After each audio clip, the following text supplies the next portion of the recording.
Ah, Bien, buenas tardes a todos, a todas. Bienvenidos a la sesión, a la conferencia de la Unidad de Psicología Aplicada a Padres y Madres, la última asignatura prevista para este 2019. Ya tenemos a Verónica con nosotros, la docente de esta materia. Verónica es de Uruguay, es licenciada en Psicología, egresada por la Universidad Católica de Uruguay, realizó una maestría en Psicología de la Salud y el Deporte en la Universidad Autónoma de Barcelona, obteniendo el título de magíster en esa especialidad. El año 2009 defendió su tesis doctoral en la misma universidad, denominada Riesgo del abandono deportivo en jóvenes futbolistas. Es profesora de la Cátedra de Psicología del Deporte en la Universidad Católica de Uruguay y a partir de agosto del 2010 se desempeña como investigadora asociada en dicha universidad, además de ser profesora de Psicología de la Actividad Física y el Deporte en el Instituto Universitario Asociación Cristiana de Jóvenes. Integra el Sistema Nacional de Investigadores del Uruguay, evaluado por la Agencia Nacional de Investigación e Innovación, y es autora de varios artículos relacionados con el deporte de alto rendimiento y responsable de distintos proyectos en colaboración con la Universidad de Murcia y la de las Islas Baleares, en esta misma área de estudio. Desde el año 2006 se desempeña como psicóloga deportiva del Club Nacional de Fútbol en las divisiones juveniles hasta la actualidad y a partir de enero de 2013 trabaja como psicóloga deportiva en la Fundación Deporte Uruguay, preparando a los deportistas para el ciclo olímpico. Durante el año 2007 fue la psicóloga deportiva de la selección uruguaya de hockey sobre césped, que participó de los Juegos Panamericanos en Río, y es entrenadora de hockey sobre césped y desempeñó en esa actividad en varios colegios como Woodlands School y el Colegio Alemán, entre otros. Formó parte también del seleccionado uruguayo en esta disciplina como jugadora y entrenadora. Y Verónica se unió al cuerpo docente del máster y hace no sé cuántas ediciones, 3, 4, Verónica. Fue en el año 2015, pero no me acuerdo. 2015. No me acuerdo qué edición. Sí, la segunda, tercera, para reforzar toda la parte del tema de los padres, porque es un tema que está muy, muy presente en nuestro trabajo como psicólogos deportivos. Y es un placer poder contar con Verónica, que es una de las docentes que he podido conocer en directo, y eso siempre hace muchísima ilusión. Y simplemente os dejo con ella para disfrutar de la conferencia de hoy y la del próximo lunes en las tutorías, y animándoos a aprovechar al máximo esta materia. Un abrazo, Verónica. Bueno, muchas gracias, Ana, gracias por la presentación. Bueno, buenas tardes para todos. Primero, disculparme porque el lunes pasado no pude estar, pero realmente tenía un familiar muy grave, y bueno, por suerte está un poco mejor, pero realmente creí que no iba a poder dar la sesión y preferí postergarla. Bueno, el tema que nos toca hoy es la psicología aplicada a los padres y a las madres. Es una unidad muy interesante porque por lo general los padres en el ámbito deportivo suelen ser una molestia para los entrenadores. De alguna manera suelen sentir la presión o suelen, de alguna manera, cuando están en situación de competencia, sentir que esa mirada puede influir tanto en los hijos como en los propios entrenadores. Así que darles una mirada acerca de mi trabajo, sobre todo en Nacional, en el Club Nacional de Fútbol, que trabajo con las divisiones formativas, y también como mi experiencia como entrenadora cuando estaba en uno de los colegios con adolescentes, esa mirada de los padres era muy intensa y a veces hacía que nuestro trabajo no fluyera como quisiera. Entonces, bueno, para empezar esta unidad, lo primero que quisiera mostrar son las fases de la vida deportiva, en donde lo que nosotros podemos visualizar son los 3 protagonistas que integran esta vida deportiva, que es el deportista, el entrenador y los padres. Nosotros nos vamos a situar en lo que está pintado en rosa, que son los padres, en donde podemos ver de alguna manera las 3 etapas que van a transitar: la iniciación, la tecnificación y la elite para aquellos que puedan llegar. En la iniciación deportiva, los padres que necesitamos son padres entusiastas, Cuando nosotros hablamos de la iniciación deportiva, estamos hablando de niños entre 6 y 12 años que se asocia a la escolarización, y estos padres son aquellos de alguna manera que los inician, porque son aquellos que los llevan el fin de semana, que le compran la indumentaria deportiva, que los estimulan para que vayan. Si estos padres el fin de semana prefieren dormir o prefieren de alguna manera que sus hijos hagan otra actividad, no va a haber un gusto por el deporte y la actividad física. Entonces, estos papás son muy importantes porque son los que empiezan a determinar el vínculo que el hijo va a tener con la actividad física en general y después específicamente con el deporte.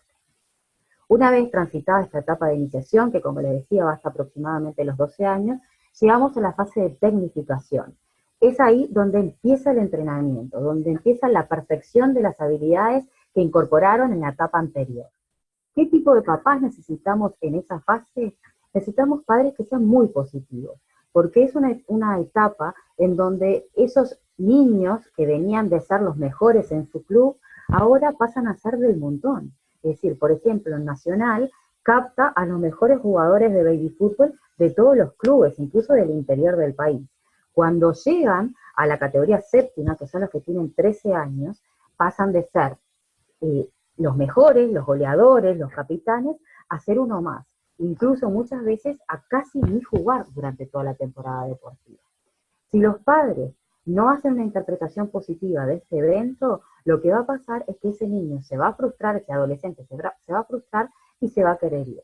Entonces necesitamos que los padres ahí de alguna manera busquen influir positivamente, hablando de lo que es la tenacidad, de lo que es el esfuerzo, de lo que es la perseverancia y la frustración.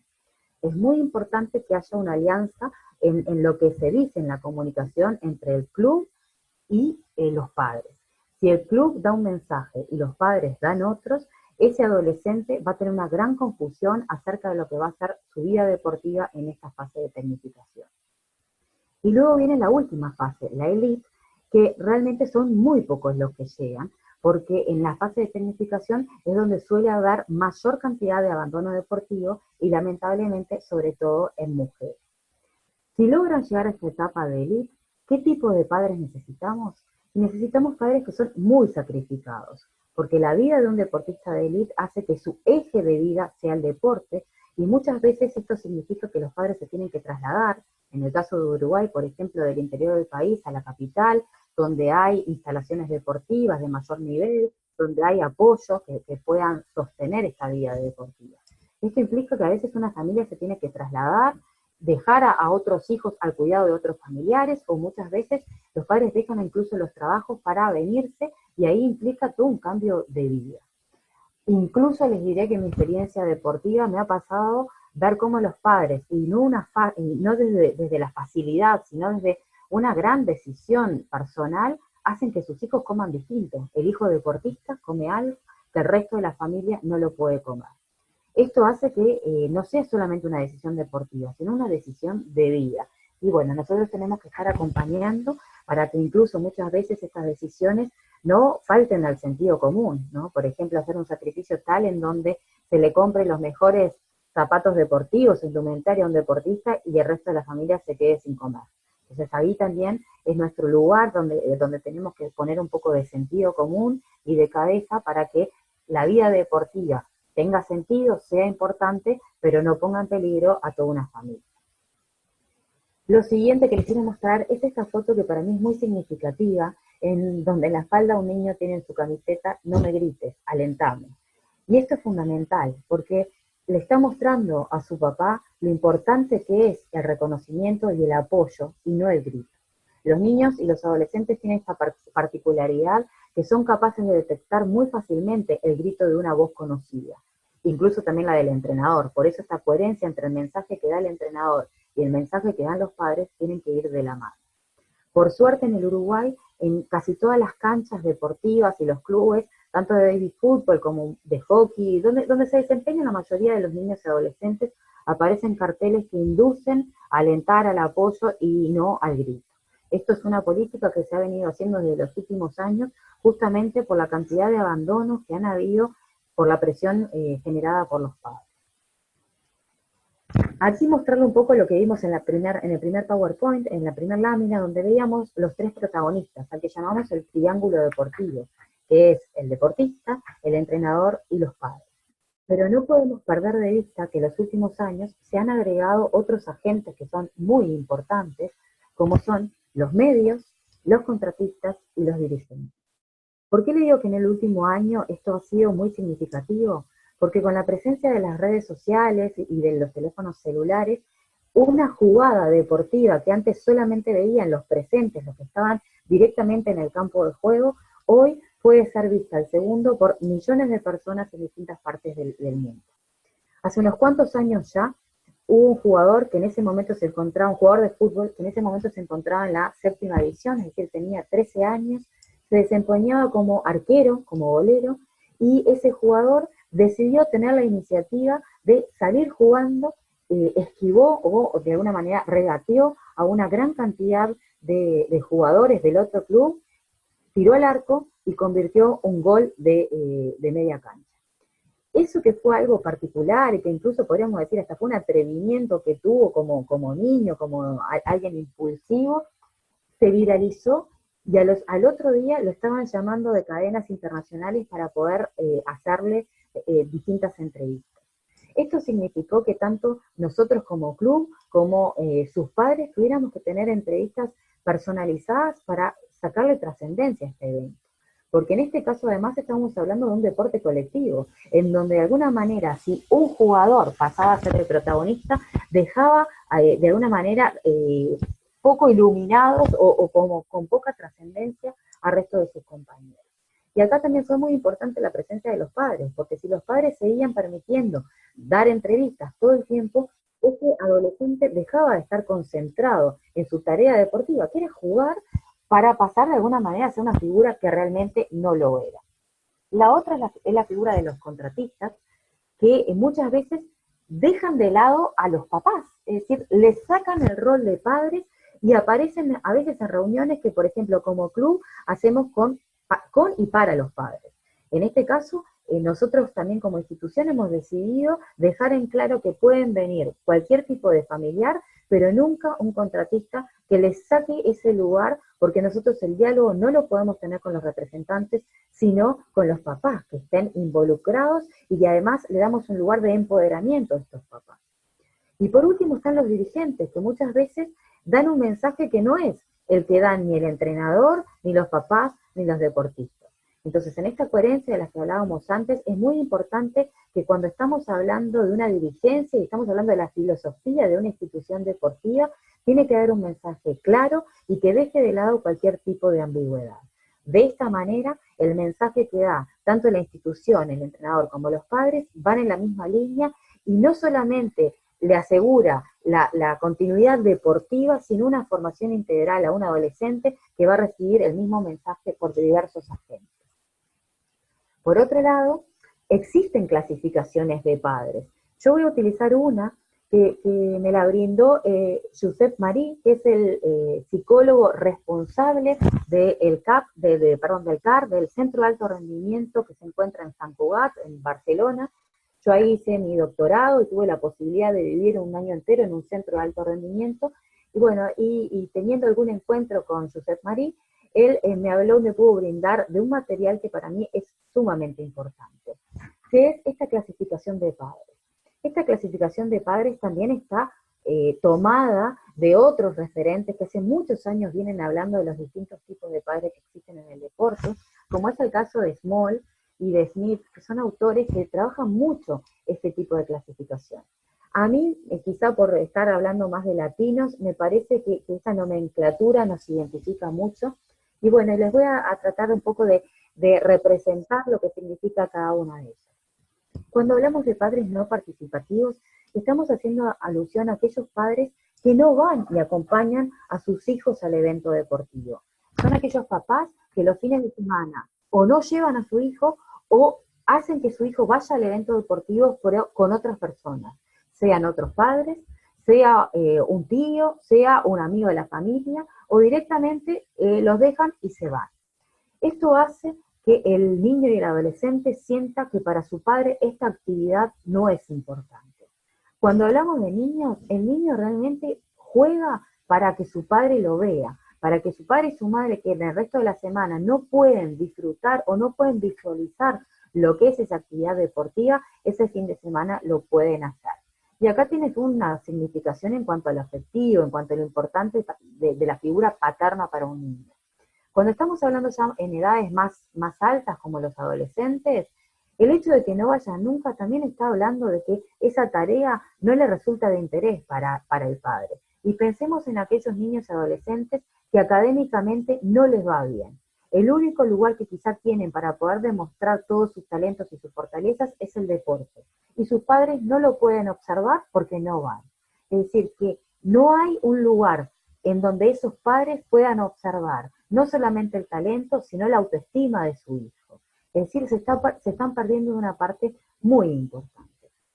Después tenemos otro tipo de padres, a los que llamamos padres entrenadores al costado de la cancha. Son esos padres que por lo general tienen algún tipo de vínculo con el deporte en su propia vida.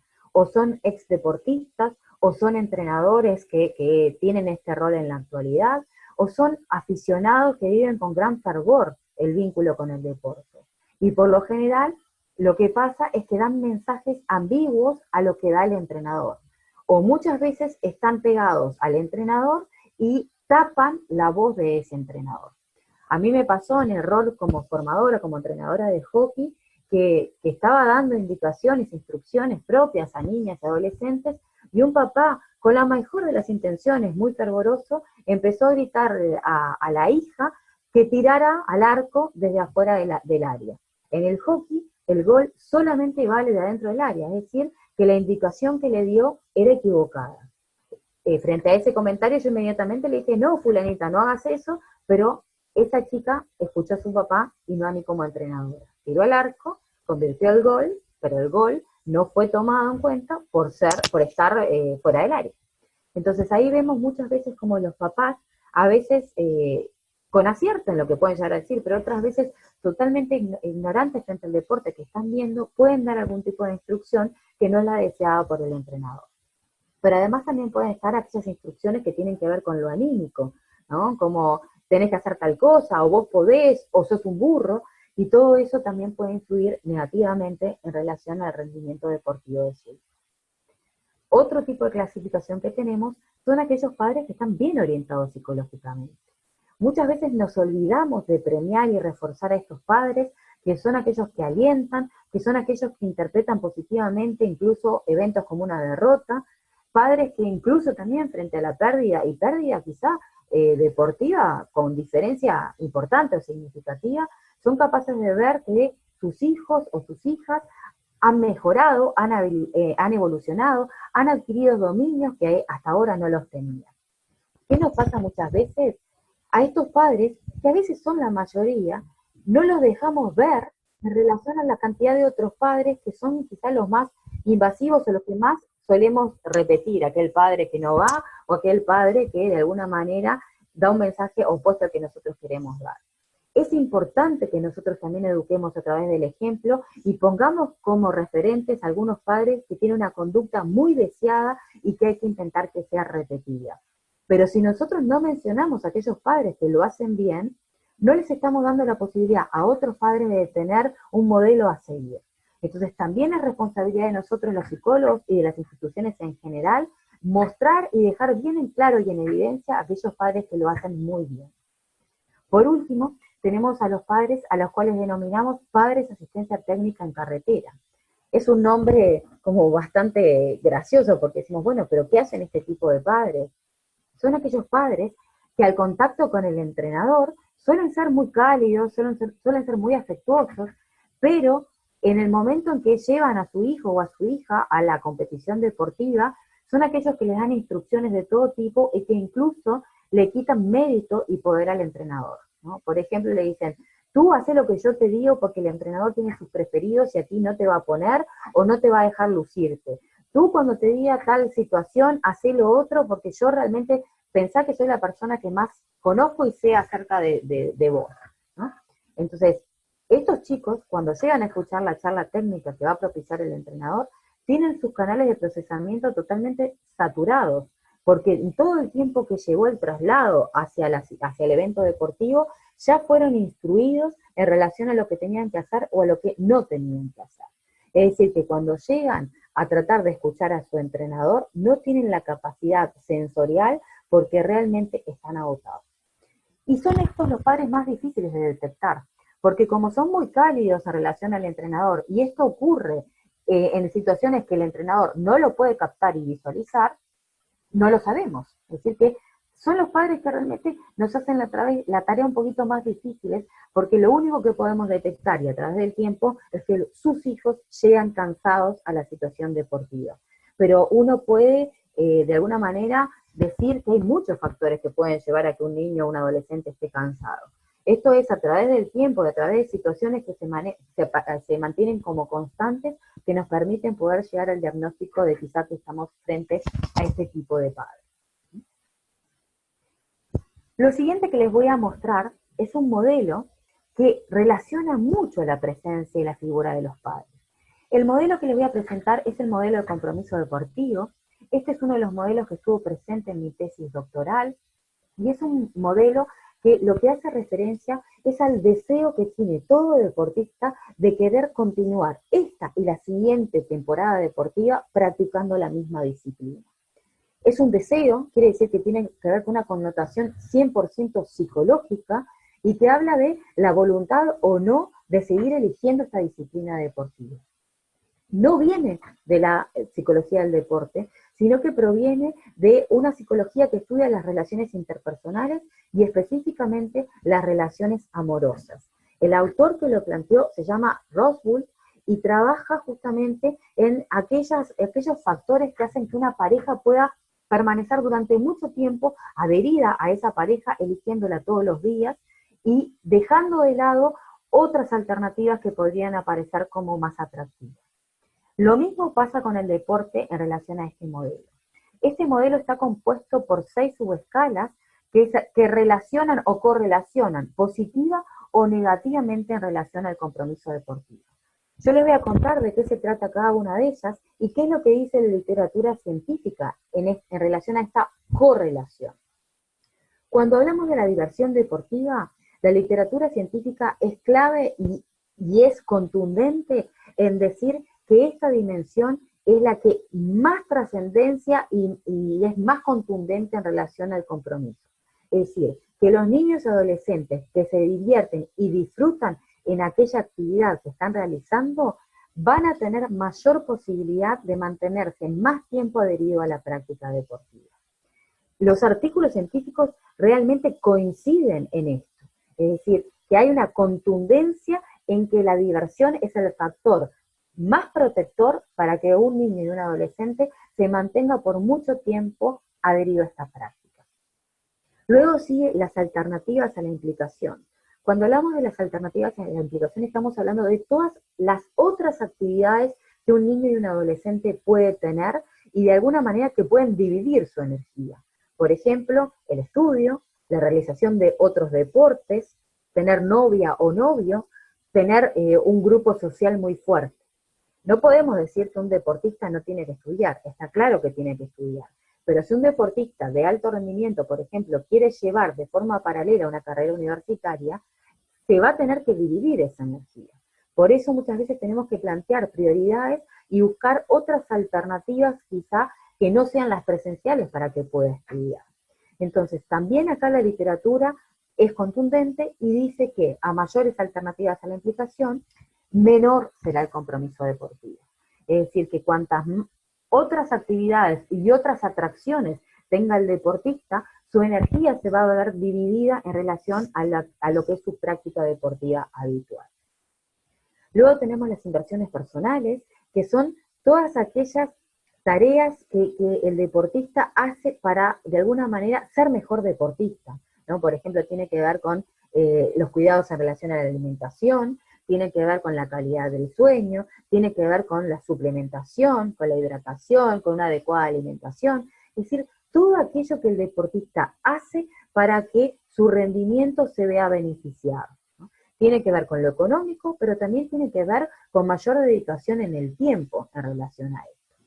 Entonces, ¿qué es lo que dice la literatura? Dice, bueno, cuando una persona invierte dinero y dedica mucho tiempo y mucho cuidado a una actividad, de alguna manera va esto a correlacionar positivamente con el compromiso deportivo.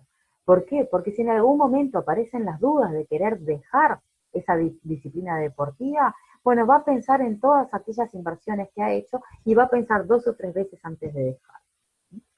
Luego vienen las coacciones sociales, y acá claramente aparece la figura de los padres. Cuando nosotros hablamos de las coacciones sociales, estamos hablando de las presiones que puede sufrir un deportista en el vínculo más cercano, o sea, sus padres, el grupo de amigos e incluso el grupo de pares. Acá la literatura se divide. ¿Por qué? Porque la literatura dice que en determinada edad, como la niñez, si los padres no están atrás y no presionan, esos niños dejarían de hacer el deporte. Si los padres no son los que los llevan, no son los que les compran la indumentaria deportiva, y que incluso a veces le dicen, bueno, a ver, frente a una pijamada, acordate que el otro día tenés la competición o tenés un partido, te voy a buscar a tal hora, tratá de no dormirte hasta altas horas de la noche para que al otro día puedas jugar y puedas divertirte. Es decir, si los padres no están por detrás, ese niño dejaría esa práctica deportiva. Pero ¿qué pasa en la adolescencia? En la adolescencia, en donde ya ese joven empieza a ser mucho más autónomo y decide si quiere mantener el vínculo con el deporte o no. Si los padres siguen presionando de la misma manera que en la niñez, se convierte justamente en esta palabra que utilizo, se convierte en una presión. Empieza de alguna manera a generar como una especie de mochila llena de ladrillos frente a una actividad que antes ese joven elegía libremente y ahora no solamente la elige por su propia voluntad, sino que detrás están un montón de expectativas de los padres. Por eso la literatura dice que aquí hay una correlación tanto positiva como negativa en relación al compromiso deportivo. Perdón. Es decir, que acá lo importante es tener en cuenta ese lugar que ocupan los padres y sobre todo tener en cuenta la edad que tiene su hijo. Si es niño, es importante que estén por detrás y que haya una figura muy fuerte. Si es adolescente, ya no es necesaria una figura tan potente. Luego aparecen las oportunidades de la implicación, que tienen que ver con todas las ventajas que le da la vida deportiva. Por ejemplo, tener sponsor, tener visibilidad, tener novio o novias a partir de ser conocido, ¿no? Tener becas, tener prensa. Entonces aquí claramente la relación está marcada en donde las oportunidades de la implicación correlacionan muy positivamente con el compromiso deportivo. Y la otra variable que aparece, que es el apoyo social, nuevamente está muy relacionada con la figura de los padres y está pintada en amarillo porque fue la última subescala o factor que se agregó a este modelo. ¿Qué significa el apoyo social? Significa todas las redes de contención y todas las facilidades que le puede dar el entorno a este deportista. Es decir, padres que de alguna manera faciliten en los traslados, ayuden en las comidas, muchas veces tomen la decisión de que su hijo estudie por tutorías y deje de ir presencial al colegio, que de alguna manera también apoyen económicamente, que haya un gran apoyo y sostén al niño. Y nuevamente está muy clara la relación que a mayor apoyo social, mayor compromiso deportivo va a haber. Este modelo es tan significativo que yo les conté que en mi tesis doctoral, que estaba referida a la posibilidad o el riesgo de abandono deportivo, estas fueron las únicas 2 variables que dieron altamente significativas. Cuando había presencia de coacciones sociales, es decir, frente a altas coacciones sociales, había más riesgo de padecer burnout, estrés crónico, y más chance de abandonar. Mientras que cuando había altos niveles de apoyo social, había una gran protección y esto disminuía el riesgo de tener burnout y también el riesgo de abandonar la disciplina deportiva. Entonces, sí será importante la presencia de los padres en el vínculo con el deporte, que incluso frente a la presencia del entrenador, era mucho más potente la influencia que podía tener la familia y específicamente los padres en relación a esta posibilidad de continuar con el deporte que se había elegido. Además de este modelo, tenemos otros lugares donde los padres pueden estar muy presentes, que es en la motivación. Yo les voy a presentar ahora lo que es una definición de motivación, pero después voy a ir específicamente a un modelo teórico que incluye fuertemente a los padres. Para que todos tengamos en claro qué es la motivación y de qué lugar se las voy a presentar, voy a utilizar como referencia a Valdés y voy a utilizar una definición que entiende la motivación como un factor regulador de la energía. Es decir, que a partir de la motivación que tengamos de nuestro deportista y la emoción que de alguna manera esta actividad le genere a este deportista, la va a querer direccionar o no hacia un objetivo específico. De alguna manera la motivación es un gran captador de esta energía para colocarla en un lugar determinado. Y para esto tenemos esta flecha o este esquema que nos permite ver cuál es la función de la motivación. La motivación es la que determina el compromiso deportivo, el modelo teórico que acabamos de ver recién. Es decir, que cuando un deportista está motivado, está altamente comprometido con la tarea que eligió. Por otro lado, permite elegir y priorizar en una actividad frente a otra. Y acá a veces viene, por ejemplo, cuando un deportista realiza dos actividades o dos disciplinas deportivas distintas. Y acá es la motivación lo que le va a permitir elegir entre una u otra. Por ejemplo, cuando yo era deportista joven, lo que hacía era handball, balonmano y hockey sobre césped. Y en determinado momento mis entrenadores, a medida que fui entrando en una fase de tecnificación y llegando a la elite, me hicieron elegir. Y acá fue la motivación lo que me llevó a elegir y terminé eligiendo el hockey sobre césped, que fue lo que me llevó a jugar hasta los 26 años y estar en una selección por más de 10 años. Es decir, claramente fue la motivación lo que me hizo elegir una actividad sobre la otra. Pero también la motivación es la que va a determinar la intensidad con la que yo deseo entrenar. Si uno no está motivado, puede ir a las diferentes prácticas, pero lo va a hacer desde un lugar de muy baja energía, desde un polo relajado. Y seguramente no sea la energía que se necesita o que demanda la práctica deportiva que nosotros estamos eligiendo. Frente a esta definición de motivación, ahora les voy a presentar un modelo teórico que incluye fuertemente al entorno social que rodea la vida del deportista. Y es la teoría de metas de logro. Hay muchos modelos teóricos que se usan en el ámbito de la psicología del deporte, pero para mí este modelo teórico es un modelo que nuclea tanto lo que el deportista trae como el entorno más próximo que tiene el deportista. ¿Por qué? Porque maneja dos orientaciones distintas. Maneja la orientación personal, es decir, lo que el deportista trae, y maneja el clima motivacional, que es lo que el entrenador, los padres y las figuras de referencia al deportista entienden como variables de éxito o de fracaso y que es lo que lleva a la motivación. Además, este modelo teórico trabaja estas dos orientaciones de forma interrelacionada, generando una especie de fórmula que lleva a determinar el tipo de implicación que ese deportista va a tener en relación al deporte. Es decir, lo que el deportista trae, más lo que le ofrece el entorno, que es el entrenador y los padres, va a generar qué tipo de implicación va a tener este deportista con el deporte, y acá puede ser muy larga, incluso que lleve a la adultez, no necesariamente como un deportista de alto rendimiento, pero sí como un adulto activo, o que decida abandonar tempranamente la actividad que estaba realizando. Vamos a ir por cada una de estas orientaciones.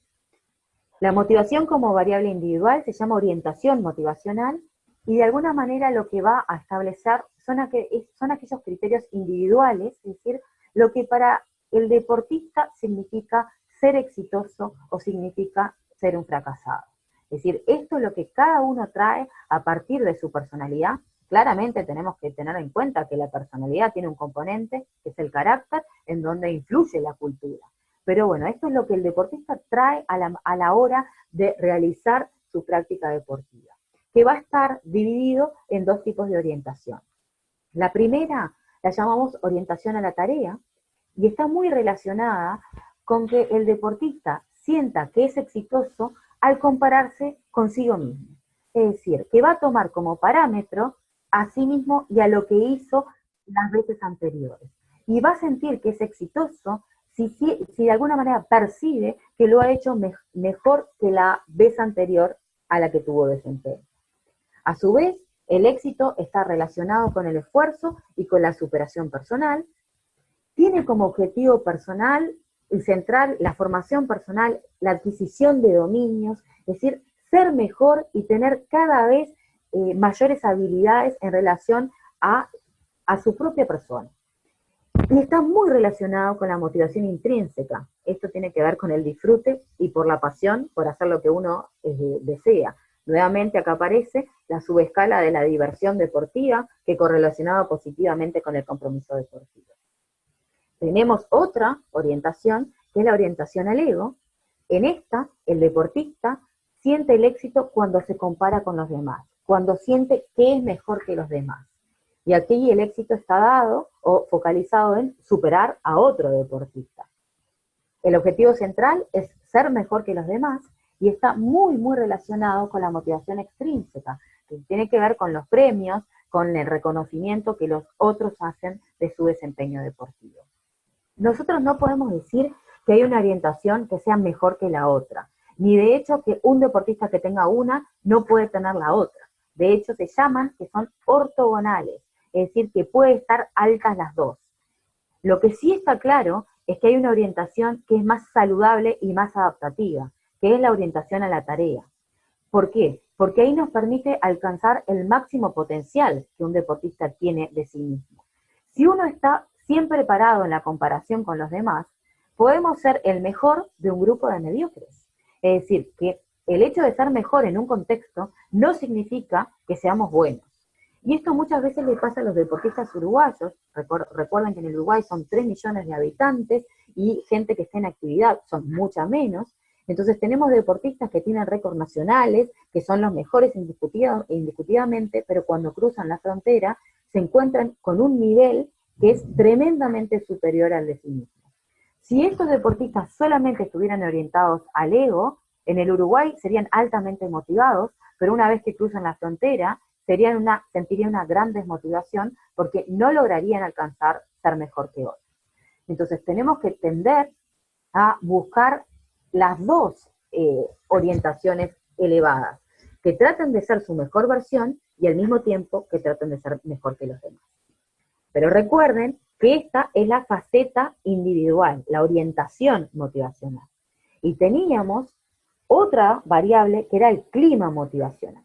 Entonces, en este esquema, lo que les voy a presentar es lo que el deportista trae, que puede estar orientado a la tarea, al ego o a las dos, y este deportista va a recibir una influencia social, y esta influencia social lo que va a determinar es el clima motivacional, que son todas las señales, claves de éxito y de fracaso que brinda ese entorno.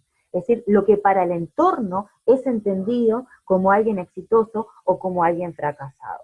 Y este clima motivacional justamente está dado por lo que genera el entrenador, pero predominantemente por lo que generan los padres. Y es aquí donde los padres tienen un lugar de alta influencia. Porque si un padre, cuando un niño o un adolescente viene de su competencia y lo que le pregunta es, ¿ganaste? Claramente está orientado al ego, es, ¿fuiste mejor que los demás? ¿O convertiste un gol? Si ese chico tuvo un tremendo partido, una tremenda desempeño deportivo, pero no convirtió un gol, siente que de alguna manera no respondió a lo que significa el éxito para su entorno.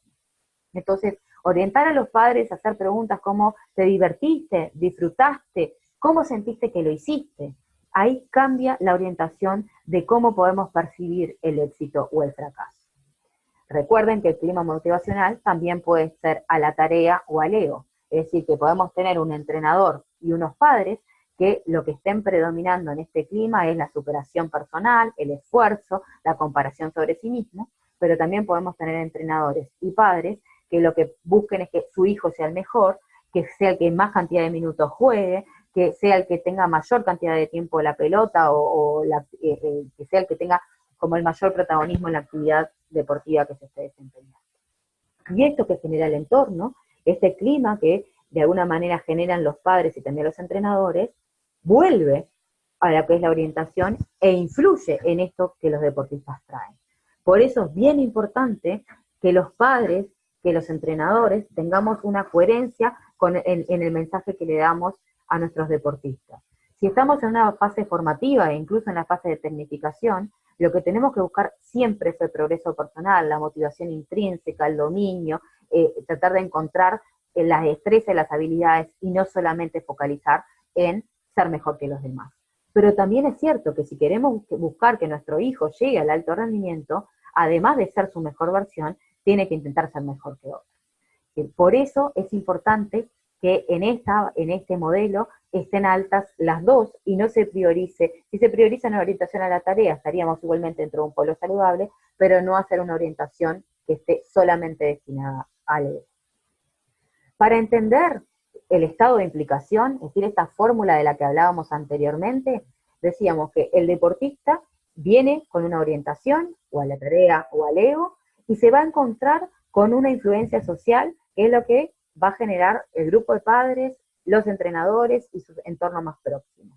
A partir de esta fórmula, entre lo que uno trae y lo que el entorno le ofrece, vamos a poder tener un clima de implicación hacia la tarea o una implicación al ego. Es decir, una implicación que lo que esté siempre es orientada a este progreso personal, o una implicación que esté más orientada a buscar ser mejor que los otros. Y la literatura es muy clara que cuando alguien está implicado hacia la tarea, va a encontrar siempre un patrón mucho más adaptativo de conducta en relación a aquel que tenga una implicación al ego, que por lo general, en muchas ocasiones, va a tener un tipo de adaptación poco adaptativa. Entonces acá vemos cómo realmente los padres pueden jugar un lugar trascendental en la motivación y en el compromiso deportivo de sus hijos. Y acá está el gran rol de los padres. Y nosotros como formadores y como promotores de salud tenemos que ayudarlos a que el clima que generen sea un clima que esté orientado siempre a la tarea, también al ego, pero sobre todo a la tarea. Acá les traje algo que a veces uno encuentra en las redes sociales, ¿no? Como en etapas, ¿no? Alevines en España, en baby fútbol en Sudamérica, un club de niños puede ganar 34-0 un partido. ¿Es necesario llegar a eso? ¿No es necesario, como hablábamos antes, que el clima motivacional, ya sea dado por el entrenador o incluso con los padres, genere algún tipo de influencia para que el equipo que recibió los 34 goles no se sienta esa frustración? ¿Qué podemos hacer? ¿Qué interpretación tiene que hacer tanto el entrenador como los padres una vez que se obtiene este resultado? ¿Pero es necesario llegar a este resultado? ¿O podemos hacer algo para intentar influir en donde, si bien haya un ganador, porque la vida hay que ganar y perder y hay que aprender de ambas situaciones, no haya una diferencia que sea tan significativa y que arrastre tanto y que golpee tanto a la autoestima de los niños que están jugando en el equipo que está perdiendo? Entonces, qué importante sería, no tener noticias como esta.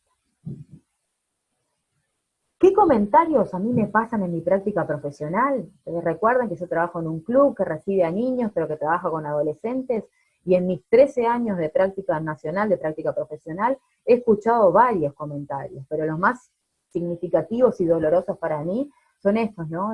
Si no metes huevo, cuando lleguemos a casa te pongo una pollera, una falda, para que entiendan. Es decir, el hecho como de perder, en caso de los varones, parecería que afectara su sexualidad y su género, ¿no? Haciéndolo, supongo que más vulnerable, en el hecho de entender que tener pollero o ser mujer los haría más vulnerables.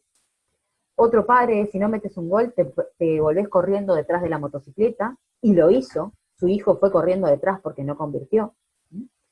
Este partido se va a matar o morir. Lamentablemente, esto es en la adolescencia, pero contarles que ayer que hubo clásico en el Uruguay, de Nacional y Peñarol, se definía el campeonato uruguayo, terminó con una muerte. Una muerte de un joven de 24 años que fue a ver el partido y que alguien disparó. Esto, muchos se lo podemos asignar a las barras, pero esto se empieza a mamar desde la niñez y desde la adolescencia, y se empieza también de alguna manera a recibir este mensaje cuando uno es niño, cuando el padre empieza a entender, el padre o el entrenador, que el evento deportivo es una lucha de poder o es una guerra. Y esto es algo que tenemos que cambiar, y ahí esto sería el clima motivacional. O esto de hay que ganar o ganar. No, cuando uno está en un evento deportivo y en la vida en general, siempre hay 2 o 3 opciones: ganar, perder o empatar. Entonces, hay varias opciones. No podemos dejar estos mensajes que queden así, y nosotros como profesionales de la salud hacer algo para frenar o para dar una mirada distinta a lo que ocurre. Así como le digo que esto es lo que he escuchado a lo largo de mis años como profesional, también decirles que en el último tiempo han surgido campañas como la de un club que se llama Me avergüenzan tus gritos. Este es el concepto que llevan los niños en su camiseta, haciéndoles saber a sus padres que cuando gritan por uno, es decir, por su hijo, y que de alguna manera desalientan a un compañero, están afectando al equipo en general. Que hay un niño que se siente avergonzado de sus padres, que hay un niño que deja de divertirse porque escucha más el grito de sus padres y no está pendiente de aquel partido o aquella actividad deportiva que va a hacer. Esta campaña ha traído muchos logros, una campaña de refuerzo positivo, porque cuando los padres dejaban de gritar, el club les hacía ver que esa era la conducta deseada. Así que este tipo de conductas es la que tenemos que promover, nuevamente mostrando como referencia y como modelo a aquellos padres que se comportan de forma muy saludable. Pero a los padres, además de todo esto, además de influir en el clima motivacional y en el compromiso deportivo, le tenemos que dar un lugar concreto. Los padres no actúan voluntariamente de forma poco saludable. Los padres no saben ser padres de un hijo que es deportista. A veces nos cuesta ser padres, imagínense el ser padres de un hijo deportista. Entonces tenemos que encontrarle un rol y hay un lugar en donde solamente ellos pueden estar, en donde no puede ingresar el entrenador, en donde no pueden ingresar los dirigentes y en donde no puede ingresar el representante, que es en el entrenamiento invisible, que es en esos lugares que significan la casa, que significan el centro de estudios, que significan el centro social donde se mueve su hijo. El entrenador está mientras dure la práctica deportiva, pero no puede controlar de alguna manera cuántas horas duerme su hijo, cuándo y cómo se alimenta, si está hidratado, si estudia, si establece vínculos sociales con otros adolescentes, por ejemplo, que no sean deportistas, si establece vínculos sanos o se rodea con gente que quizá no va de la mano con la vida deportiva, que les puedan mostrar a su vez que pueden tener apoyos de otras personas y no de forma rápida, que el éxito no viene de un día para el otro, que el éxito se construye. Este es el lugar de los padres. Es el lugar en donde no solamente controlan, sino que acompañan y guían el entrenamiento invisible. Este es el lugar donde el entrenador no puede entrar. Acá, por ejemplo, en el caso del sueño, cuando los padres de alguna manera tienen que determinar y hasta poner límites en que un adolescente que está conectado a una red social hasta las 2 de la mañana y a las 7 de la mañana se tiene que levantar para ir a practicar o para ir al liceo, para ir a estudiar, es ahí donde entra el lugar de ese padre, en donde tiene que empoderarse, donde tiene que establecer un límite claro, donde tiene que tomar medidas. No lo puede hacer el entrenador, lo tiene que hacer el padre. Y este es el lugar que nosotros tenemos que potenciar para que los padres encuentren ese lugar donde son protagonistas, donde son únicos y donde son irrepetibles, en el entrenamiento invisible. Pero si no se los decimos, los padres no tienen un lugar y van a buscar otros lugares, como el lugar del entrenador, como el lugar de un amigo, como el lugar del hincha o del fan. Entonces no, tenemos que brindarles claramente cuál es el lugar en donde solamente ellos pueden estar. Para ir cerrando, mostrándole también lo importante que es la vía de movimiento y la vía deportiva en el niño, ¿no? Generando todo esto, serotonina, acetilcolina, endorfinas, dopaminas, pero todo esto se genera cuando un niño practica el deporte, cuando un adolescente, desde un lugar, desde la salud y con la intensidad y la frecuencia adecuada. Cuando lo que está practicando el niño es algo que va por fuera, es una demanda irreal, alta para que lo que el niño o el adolescente puede, en vez de generarse todo esto, lo que se genera es cortisol, que es el estrés. Entonces, qué importante es tener claro lo que necesita cada niño.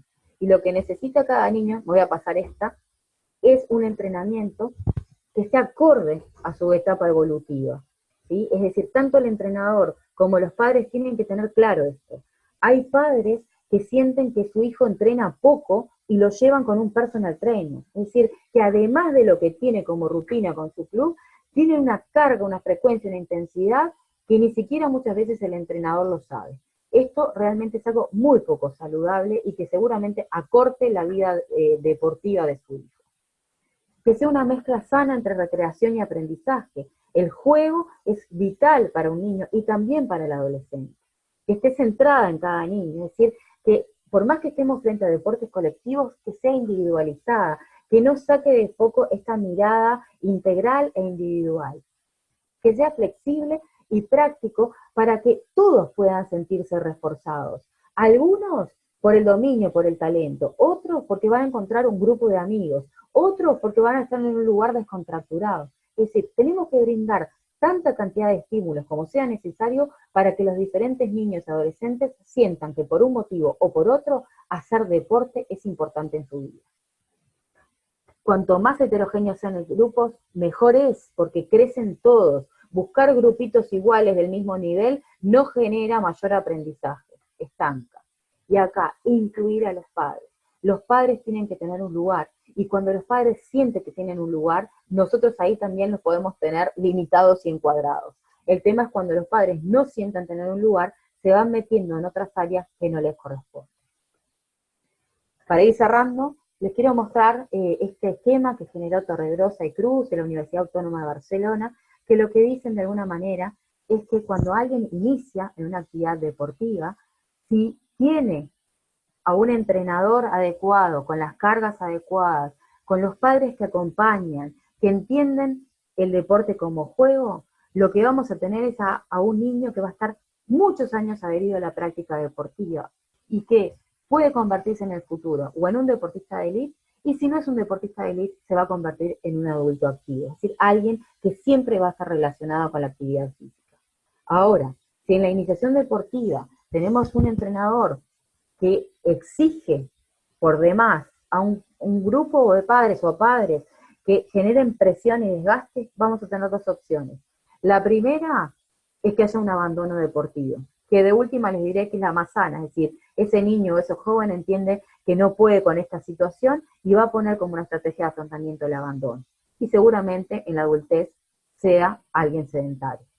Ahora, hay un panorama que todavía es peor, que es que frente a la iniciación deportiva y a demandas altamente exigentes por un entrenador o por los padres, ese niño y ese joven se sienta agotado, se mantenga en la actividad, abandone, y ahí no solamente sería un adulto inactivo, sino que seguramente sería un adulto con burnout y con un estrés crónico, y eso está muy asociado a la depresión. Entonces, es muy importante la figura del entrenador, con una gran coherencia en el mensaje que da con los padres. Es decir, que el trabajo conjunto de entrenador y padres es vital para mantener adherido al niño y al joven por muchos años a la práctica deportiva. Y estos, para que vean rápidamente, son algunos de los derechos que nosotros tenemos que preservar de nuestros niños y jóvenes, ¿no? A poder participar de competencias, a participar de acuerdo a sus habilidades, a tener un adulto calificado que sea el que lleve adelante el liderazgo, ¿no? Esto es recontra importante. Alguien que haya estudiado para ser entrenador y tener un control sobre el espacio que manejan los niños y sobre los padres. A jugar como niño y no como adulto, a estar en un entorno seguro y saludable, a tener igualdad de oportunidades, a ser tratado con dignidad y a divertirse por sobre todas las cosas. Recuerden que la diversión es el factor de mayor protección para el compromiso deportivo. Y la última que tengo para cerrar, y se las voy a leer, es esto que me parece bien importante.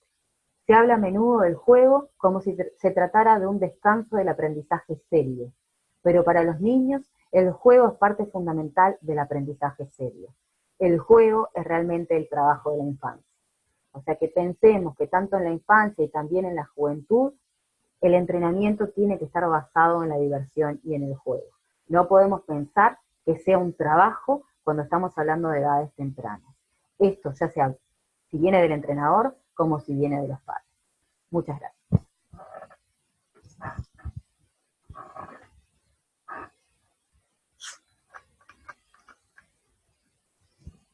Bien, perfecto, Verónica. Gracias, Ana, muchas gracias. Muchas gracias por la presentación. Dejamos ahora el espacio a los alumnos si tienen alguna duda sobre el material, sobre la conferencia, sobre los ejercicios a realizar, pues recordaros que tenéis las dos vías de siempre, si podéis, si tenéis disponibilidad de usar el micro y la webcam, muchísimo mejor. Solo comentar que estábamos ajustando antes de la sesión con Verónica y como Ella hasta finales de enero no va a volver de vacaciones por el periodo vacacional que hay bueno, en Uruguay, igual que en muchos países del máster. Vamos a ampliar la fecha de entrega hasta el 2 de febrero. Es decir, que no será el 5 de enero la fecha de entrega de esta unidad, sino el 2 de febrero. Así que los 2 ejercicios previstos, pues también podéis hacerlos con un poquito más de calma. Así aprovecho para mencionar esto, Verónica. Bárbaro, muchas gracias. Si tienen más tiempo, como también tienen un trabajo en donde tienen que aplicar una encuesta, eso les va a permitir poder de alguna forma manejarse con mayor amplitud temporal.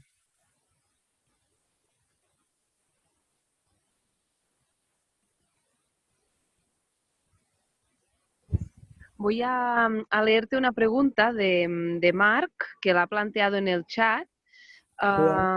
Dice, me parece que el acompañamiento de los padres en Portugal está en parte relacionado con la gran popularidad de las modalidades que practican los niños. El fútbol es el deporte más popular y es común ver a muchos padres presentes.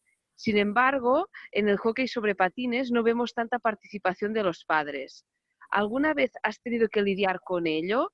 ¿Cómo has intentado resolver esta situación? Sí, me pasó, primero porque yo fui entrenadora de hockey y muchas veces pasaba que al mismo tiempo que se jugaba el hockey, en los campos de al lado estaban jugando el fútbol y el rugby. Y por ejemplo, los padres preferían ir a ver al fútbol y no a su hija jugar al hockey. Frente a esto, nosotros trabajamos mucho haciendo talleres. Es decir, nosotros cuando detectamos determinadas situaciones, las informamos. No damos por sentado de que hay mala voluntad o que los padres no quieren acompañar a sus hijos. Entendemos que no son capaces de visualizar una situación. Y por eso, tanto cuando trabajaba en un colegio como ahora que trabajo en clubes, nosotros tenemos talleres de padres en donde muchas veces vamos con una temática específica, pero en otras también es simplemente tener reuniones para conversar de los intereses o de las inquietudes que ellos tienen. Cuando recién comienza el año, sea de la disciplina que sea, nosotros hablamos de la importancia de que los padres participen y vayan, sobre todo cuando son niños, ¿no? Los niños juegan para sus padres, y ver que un niño no está su padre y está mirando permanentemente para afuera para ver si hay algún adulto que lo vea, es algo muy triste, no solamente para el niño, sino a mí me ha pasado también como entrenadora, y tener que salir a dar un abrazo y ver cuando los niños se van con sus padres y tener que quedarme de alguna manera cumpliendo como un rol de madre en vez de mi lugar de entrenador. Entonces, hacer talleres en donde se le explique a los padres lo que implica para su hijo no tenerlos, lo que daña su autoestima, lo que genera su confianza, esto ayuda mucho. Para mí, el encuentro con los padres en estas situaciones que son diferentes a las competiciones han sido espacios riquísimos, en donde sobre todo me han explicado que no sabían la importancia de todo esto, que realmente pensaban que ni siquiera sus hijos prestaban atención a si ellos estaban o no. Entonces los invito a eso, a hacer talleres, reuniones, en donde se hable de la importancia de lo que les pasa a sus hijos cuando no están, así como lo que les pasa a sus hijos cuando están y gritan y ellos pasan a ser los protagonistas. Entonces, visualizar y poner en palabras todo esto es importante y le podemos dar herramientas, que hay muchas y difiere mucho de acuerdo a la cultura y sobre todo dependiendo del deporte que estemos hablando. Creo que, no sé si creo que además, no sé dónde veo el chat, si es en esto rojo. Ya me van a ver si puedo abrir yo el chat. Ahí, ya vi.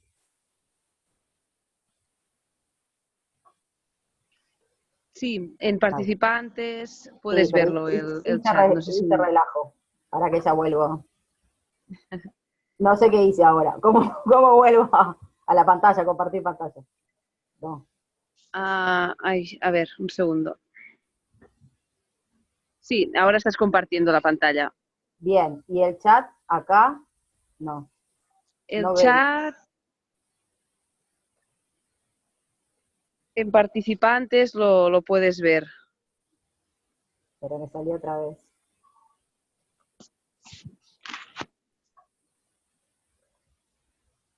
No Hay logro. hay una cuestión de Nara en el chat. Te la leo si quieres. Sí, ya la vi. Sí. Pero cuando pongo Nara la pantalla dice, completa, no puedo ver el chat. mm, En principio se te debería poder ver, ¿eh? Pero, a La tengo ver, completa, voy a leer la pregunta de Nara, ¿vale? sí. Dice, mi duda es cuál sería la forma ideal de comentarles a los padres con conductas inadecuadas las conductas adecuadas que otros padres tienen para reforzar las conductas que requerimos para el adecuado desarrollo del deportista. Mira, lo que podemos ahí utilizar muchas veces y que para que no sea tan invasivo con los padres de un deporte específico, es utilizar videos de otros deportes y de padres, tanto que tengan actitudes negativas como actitudes positivas. Por ejemplo, si estamos en el balonmano femenino, traer básquetbol masculino. Es decir, no hay que buscar siempre el mismo deporte para que no haya como un modelo referencial muy fuerte en donde los padres puedan sentirse altamente identificados. Pero jugar con las imágenes, jugar sobre todo, a mí me pasa mucho con la actualidad, es decir, traer lo que pasa en la semana y a partir de ahí, de esa noticia, ser un generador de estímulos para conversar temas que nos pasan a nosotros en nuestro club y en nuestro deporte específico. Entonces, no necesitamos tener un referente directo de mi club, de mi deporte, sino mostrar lo que hacen otros padres en otros lugares, hasta en otras culturas. Entonces, eso de alguna manera les abre los patrones de conducta, les amplía el repertorio de conductas. Entonces, es importante, además, no solamente con la palabra, con videos, con música, con ruidos, hasta con una forma de alentar o con canciones que se puedan llevar de un ámbito al otro. Si solamente traemos lo que hace mi núcleo de padres, va a quedar muy reducida a un poco a las características personales que tienen esos padres. Ahora, yo puedo ampliar el horizonte dependiendo de otros deportes, dependiendo de otros géneros, dependiendo si es de muchas situaciones. Para mí el uso del video, el uso incluso de mensajes que puedan estar por escrito, de sacar lo que sucede en las redes sociales y a partir de eso armar una historia, son estímulos que sirven como disparador para todo lo que después yo puedo trabajar de mi entorno específico.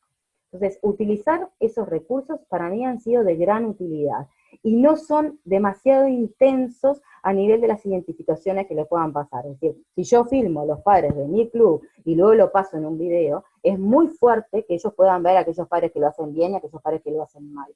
Ahora, si yo lo que paso es un video de otras personas, de otro deporte, hasta de otro país, les puedo mostrar el patrón a seguir sin que haya un fuerte nivel de identificación.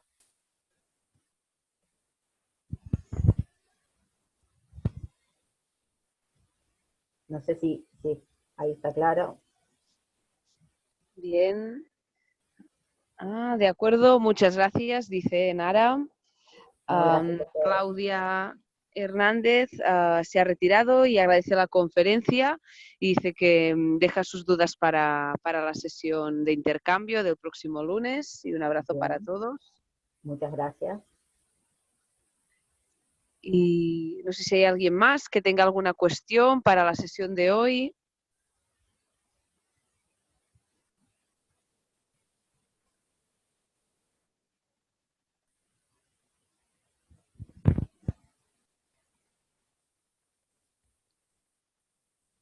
Esperamos un momento, si te parece, Verónica, Sí, y si no, pues el próximo lunes seguimos. perfecto.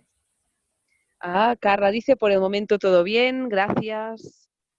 No, muchas gracias a ustedes.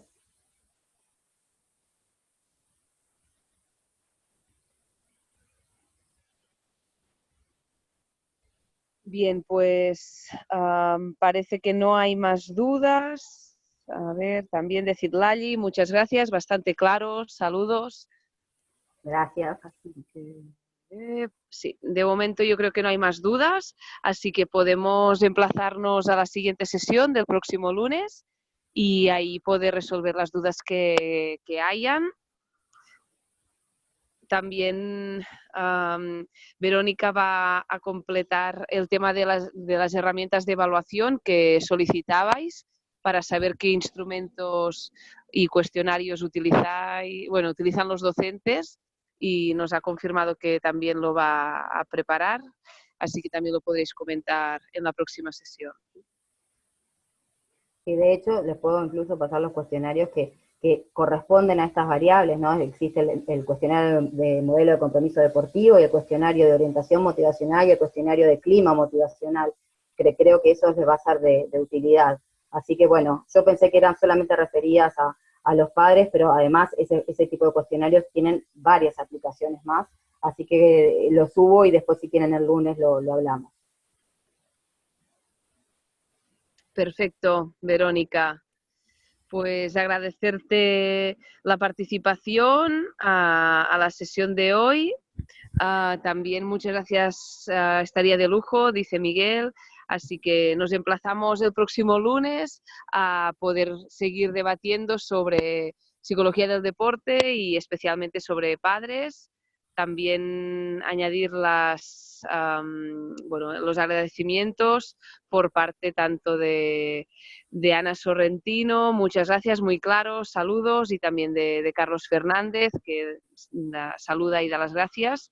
Así Muchas que nos gracias. vemos el próximo lunes. Verónica, un Bueno, abrazo. gracias igualmente, gracias por estar. Besitos, chao.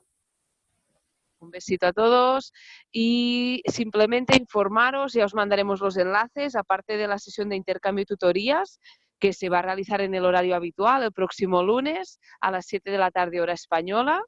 Aparte, a las 8:30 vamos a tener una sesión de presentación de prácticas.